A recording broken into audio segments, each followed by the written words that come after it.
नमस्कार प्यारे बच्चों, आज हम पढ़ने जा रहे हैं शब्दकोश अभिव्यक्ति और माध्यम कक्षा 11वीं की पुस्तक में ये पाठ दिया गया है। शब्दकोश दो शब्दों से मिलकर बना है ये नाम।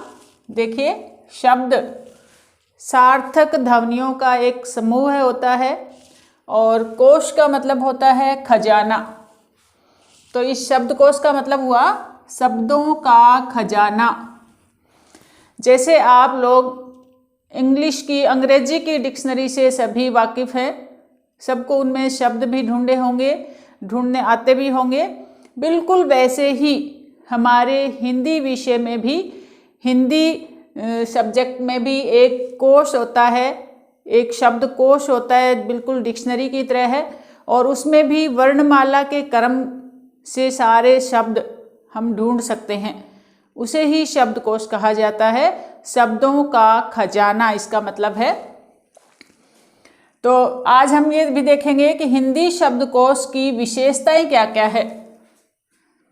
हिंदी का जो शब्दकोश है उससे क्या क्या, पढ़ने से क्या फ़ायदे होते हैं और उसमें क्या क्या ज़्यादा विशेषता होती है।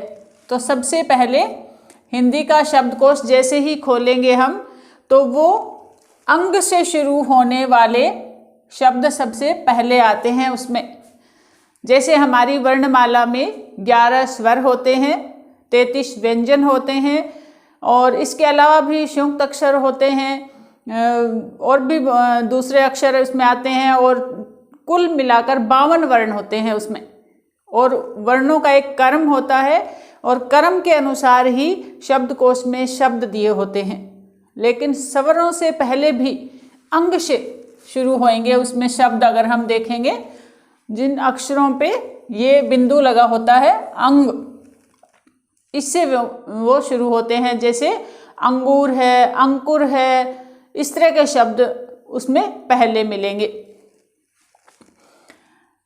ठीक है, एक ये बात। दूसरी बात, संयुक्त अक्षर से शुरू होने वाले शब्द बाद में आते हैं। हिंदी वर्णमाला में संयुक्त अक्षर हैं 4। कौन कौन से हैं? देखिए, क्ष, त्र, ज्ञ और श्र, 4 संयुक्त अक्षर हैं। लेकिन इस शब्दकोश में जब हम देखेंगे तो ये संयुक्त अक्षर जैसे वर्णमाला में बाद में दिए गए होते हैं, सबसे अंत में होते हैं। लेकिन उसमें ऐसा नहीं। शब्दकोश में इन अक्षरों में जो दो वर्ण छुपे हुए हैं, जैसे अक्षर में किस चीज़ से मिलकर बना है, क और श से मिलकर बना है। ये हमें देखना पड़ेगा कि अगर अक्षर से कोई शब्द आ रहा है, मान लीजिए क्षितिज एक शब्द है और ये डिक्शनरी में, इसमें शब्दकोश में ढूंढ रहे हो, तो ये शब्द पूरी वर्णमाला के बाद नहीं आएगा। इसको देखने के लिए हमें क जो वर्ण है उसकी वर्णमाला क की जो सारे स्वर हैं, जैसे क, फिर क, की, इस तरह से जो मात्राएं लगती हैं स्वरों की, 11 लगती हैं ये टोटल। और इन 11 के बाद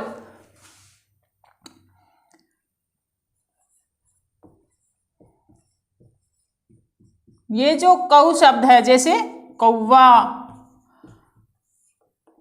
इस तरह वाले जो शब्द आते हैं, इस मात्रा वाले, औ मात्रा वाले, उसके बाद आपको वहाँ पर क्ष से बने हुए शब्द, जिसके सबसे पहले क्ष वर्ण जुड़ा हुआ हो, ऐसे शब्द डिक्शनरी में, उस शब्दकोश में आपको देखने को मिलेंगे। मेरे कहने का मतलब ये है कि संयुक्त अक्षर जो हैं, अक्षय, त्र, ज्ञ और श्र, इनमें जो वर्ण मिले हुए हैं उसमें जो पहला वर्ण है, जैसे त्र में क्या होता है, त और र होता है। ज में क्या होता है, ज और इ होता है। इसी तरह श्र में श प्लस र होता है। तो अगर श्रेय से शब्द है कोई, जैसे श्रमिक, उसका अगर हम शब्दकोश में अर्थ देखने जा रहे हैं तो वो कहाँ मिलेगा? शलगम जो लिखते हैं हम, इसके स्वरों की जब 11 की 11 मात्राएं खत्म हो जाएंगी श अक्षर पर, उसके बाद आपको श्रेय से शब्द मिलेंगे। यानी संयुक्त अक्षर से शुरू होने वाले शब्द वर्णमाला में उन वर्णों के बाद में आएंगे। ठीक है, संयुक्त अक्षरों को पहले वर्ण अलग अलग करके देखेंगे। पहला जो वर्ण है वो उसी वर्ण के अंत में आएगा, जब सारे शब्दों की मात्रा उसमें खत्म हो जाएगी फिर आएगा ये। अब आगे देखिए, स्वर रहित व्यंजन से शुरू होने वाले शब्द भी बाद में आते हैं। स्वर रहित शब्द कौन से होते हैं? उदाहरण के लिए हमने लिखा क्या, तो ये जो पहला वर्ण है अधूरा, ये स्वर रहित है, यानी इसमें स्वर नहीं है। ये इस तरह लिखा जाएगा अगर इसको पूरा लिखेंगे। तो इस तरह वाले जो शब्द हैं वो भी उस व्यंजन के बाद में होएगा, जैसे क, का, कु, इस तरह वाले सारे खत्म हो जाएंगे, उसके बाद में ही वो दिखाई देगा। अधूरे अक्षर जो है, स्वर रहित जो व्यंजन है, वो अपनी व्यंजन के अंत में आपको मिलेंगे। साथ ही शब्दकोश में शब्दों का अर्थ मिलता है, लेकिन साथ ही शब्द उस शब्द की उत्पत्ति, लिंग, स्रोत, शब्द रूप, रचना प्रक्रिया की जानकारी भी मिलती है। एक शब्द का अर्थ ही नहीं बताता शब्दकोश, उस शब्द की उत्पत्ति कहाँ से हुई है, उसका लिंग क्या है, उसका स्रोत, वो शब्द आया कहाँ से है, संपूर्ण जानकारी शब्दकोश देता है। और शब्दकोश से पाठक संदर्भानुसार शब्दों का उचित प्रयोग करना भी सीखता है। संदर्भानुसार होता है कि किस संदर्भ में कोई बात की जा रही है, कोई वाक्य लिखा जा रहा है, वो किस संदर्भ में लिखा जा रहा है, उसमें जो शब्द आ रहे हैं वो कौन से शब्द प्रयोग करने चाहिए, ये जानकारी भी शब्दकोश से मिलती हैं। हमारी हिंदी में एक शब्द के अनेक अर्थ होते हैं, पर्यायवाची भी हैं बहुत सारे, एक शब्द के समानार्थी शब्द भी होते हैं, पर्यायवाची जिन्हें कहते हैं। तो वो पर्यायवाची शब्द अलग अलग जगहों पर थोड़े थोड़े अंतर के साथ प्रयोग किए जाते हैं। बिल्कुल वैसे ही शब्दकोश अगर कोई पढ़ता है, ज़्यादा जानकारी जिस पाठक को होती है शब्दकोश से, तो वो संदर्भ के अनुसार उन शब्दों का उचित प्रयोग करना सीखता है, उसका ज्ञान बढ़ जाता है। और शब्दकोश से पाठक की भाषा भी ज़्यादा सुंदर, सक्षम और शक्तिवान बन जाती है, और ज़्यादा वो सक्षम हो जाता है बोलने में, उसकी अभिव्यक्ति सुधर जाती है। तो ये फ़ायदा भी है शब्दकोश को पढ़ने से। एक शब्द का अर्थ ढूंढा और वो मिलेगा कहाँ, जैसे बिल्कुल अंग्रेजी की डिक्शनरी में जैसे होती है, ABC के अनुसार ही शब्द कर्मानुसार जुड़े होते हैं, उसमें लिखे होते हैं, और पेज के ऊपर, पृष्ठ के ऊपर ही लिखा होता है कि ये वर्ण इस पेज पर मिलेंगे, इस पृष्ठ पर मिलेंगे। बिल्कुल वैसे ही हिंदी के शब्दकोश में भी आपको, मान लीजिए किसी ग या ट या थ, किसी भी वर्ण का कोई भी पूरा शब्द ढूंढ रहे हैं, तो उस पृष्ठ के ऊपर ही एक वर्ण या कई बार दो वर्ण भी लिखे होते हैं। जैसे ए लिख दिया, उस पृष्ठ के ऊपर लिखा हुआ है, तो इसका मतलब ए वर्ण से शुरू होने वाले शब्द सारे इस पेज पर हैं, इस पृष्ठ पर आपको मिलेंगे। या कई बार ए और आ दो वर्ण लिखे हुए हैं, इसका मतलब ए और फिर आ यहीं से शुरू हो रहे हैं। कर्मानुसार शब्द उसमें दिए होते हैं। तो शब्दकोश आपको समझ आ गया होगा। शब्दों का एक खजाना होता है, शब्दों का एक पिटारा होता है, जिसमें बहुत सारे शब्द होते हैं, कर्म से लगे होते हैं, वर्णमाला का उसमें कर्म होता है, और जो संयुक्त अक्षर है वो बाद में आते हैं उसी वर्ण के अंत में, और जो स्वर रहित व्यंजन है वो भी उस व्यंजन के अंत में आपको वहाँ पर मिलेंगे। तो इस तरह से शब्दकोश में शब्द ढूंढे जाते हैं, और उसका ये बहुत ज़्यादा लाभ भी है शब्दकोश पढ़ने से। इसके बाद आता है साहित्य कोश, चरित्र कोश, विश्व ज्ञान कोश। क्या होता है? ये सभी संदर्भ ग्रंथ होते हैं। संदर्भ ग्रंथ कई तरह के होते हैं। जिनको कहते हैं साहित्य कोश, विश्व ज्ञान कोश, चरित्र कोश। संदर्भ ग्रंथ के अंतर्गत ये आ जाते हैं साहित्य कोश। शब्दकोश हमने पढ़ा, शब्दों का खजाना, एक तरह से डिक्शनरी ही होती है वो हिंदी की। वैसे ही साहित्य कोश जो है, नाम से ही स्पष्ट है, साहित्य, किसी भी साहित्यकार की रचना के बारे में अगर जानकारी प्राप्त करनी है तो वो साहित्य कोश में मिल जाती है। किसी भी पुस्तक के बारे में, किसी रचना के बारे में जानकारी हासिल करनी है, ज्ञान प्राप्त करना है, तो वो साहित्यिक कोश में दिया हुआ होता है, और वो भी वर्णमाला के क्रम अनुसार दिया होता है। विश्व ज्ञान कोश, ये भी मनुष्य द्वारा संचित ज्ञान का भंडार होता है। एक जगह एक किताब में है जिसका नाम है विश्व ज्ञान कोश। बहुत अच्छी अच्छी जानकारियाँ इस किताब से, इस विश्व ज्ञान कोश से प्राप्त की जा सकती हैं।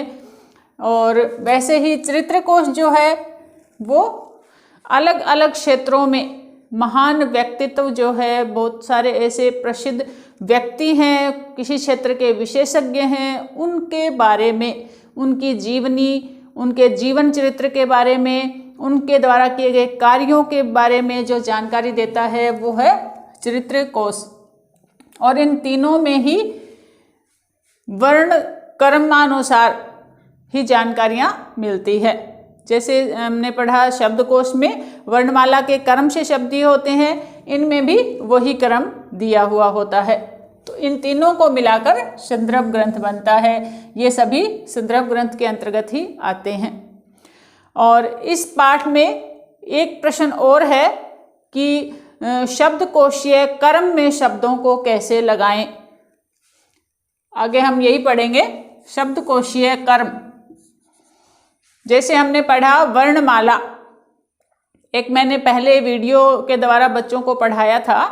वर्णमाला हिंदी की 52 के 52 वर्णों का उसमें बारे में जानकारी दी गई है, ज्ञान दिया गया है। तो वो इस डिस्क्रिप्शन बॉक्स में मैं यहाँ पर डाल दूंगी उसका लिंक। आप शब्दकोशीय क्रम में लगाने से पहले इन शब्दों को, वर्णमाला के बारे में जानकारी लेना बहुत ज़रूरी है, इसलिए उस वीडियो को पहले देखें और फिर ये शब्दकोशीय क्रम में शब्दों को लगाना सीखें। तो इसमें वर्णमाला ही काम आएगी। अब देखिए, ये 5 शब्द दे दिए जाते हैं परीक्षा में, ऐसे ही 8-10 शब्द दे दिए जाते हैं एक प्रश्न में कि इन्हें शब्दकोशीय क्रम में लिखिए, इन्हें वर्ण क्रमानुसार लगाइए।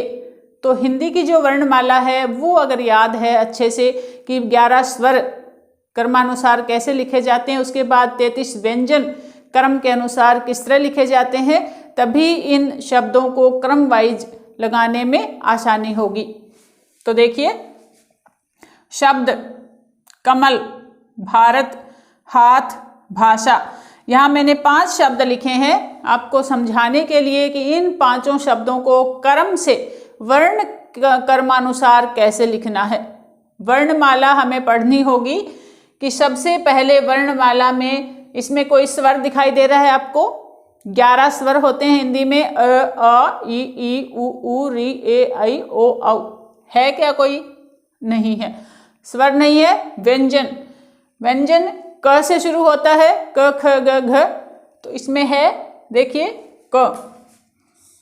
तो सबसे पहले ये शब्द आएगा। वर्णमाला के क्रम को देखें तो सबसे पहले नंबर 1 पर हम लिखेंगे कमल। ठीक है। अब देखिए, क का जो वर्ग है, क, ख, ग, घ, अंग, और नहीं है ना यहाँ। अब क के बाद च, छ, ज, झ, य, कोई शब्द नहीं है उस वर्ण से। फिर ट, ठ, ड, ढ, ण, कोई शब्द नहीं है। त, थ, द, ध, न। प, फ, ब, भ, म, भ आता है। और भ से भी 2 शब्द हैं, भारत और भाषा। अब ये देखिए, अगर पहला वर्ण बिल्कुल एक जैसा है, इस पर भी आ की मात्रा है, इस पर भी आ की मात्रा है, तो हम दूसरा वर्ण देखेंगे। यहाँ पर क्या आ रहा है? र, यहाँ पर आ रहा है श। तो वर्णमाला में र पहले आता है, य, र, ल, व, फिर आता है श, श, श, ह। तो ये शब्द पहले नंबर 2 पर आएगा। नंबर 2 पर हम क्या लिखेंगे? भारत। ये नंबर 2 पर और ये नंबर 3 पर।